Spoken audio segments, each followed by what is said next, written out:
And so for Casemiro, I think obviously looking at the way our setup is and the midfield options we have, I believe Casemiro is the only one we can trust currently. That's in between Casemiro, Ugarte, and even Lisandro Martinez.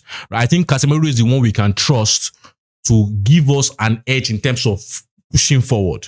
Really, because when you look at Casemiro's game, and not just even this season, but when you look at Casemiro's game, even under Eric Ten Hag, even when we were playing a 4-3-3 in the midfield, Casemiro has that tendency to push even from his normal position to push forward. And so when you look at this season, I look at some of the matches we watched, like even against Brighton, for example, when you look at it, even against Bournemouth in the first half, you see that Casemiro has the ability to push us forward as a team, right? And to play in certain upward positions, right? So I think we will be depending on him to be the one, in my opinion, to be the one to push higher. But as I said that now, the downside to that is the fact that we should not expect to get Casemiro for more than 45 minutes. So each game, I think we should just bank on 45 minutes of high intensity from Casemiro. And in the halftime, we have to make changes.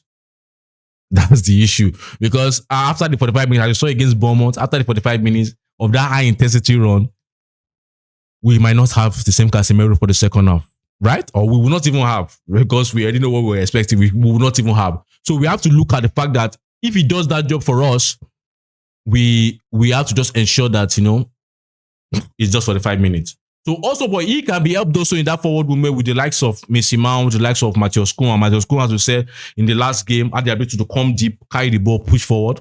But it's not every game you get to do that, because if you look at Aston Villa, as I said, the spine of Aston Villa was weak. That's why Cunha was able to do that.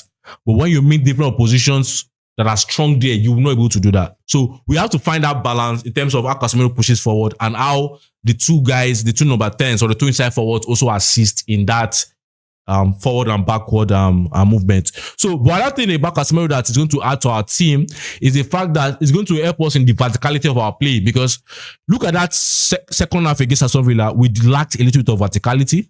It's not that we're not vertical, but we should be more vertical when we have a Bruno Fernandes. That's one of the things he gives us in terms of the way, the edges, using our angles well, right?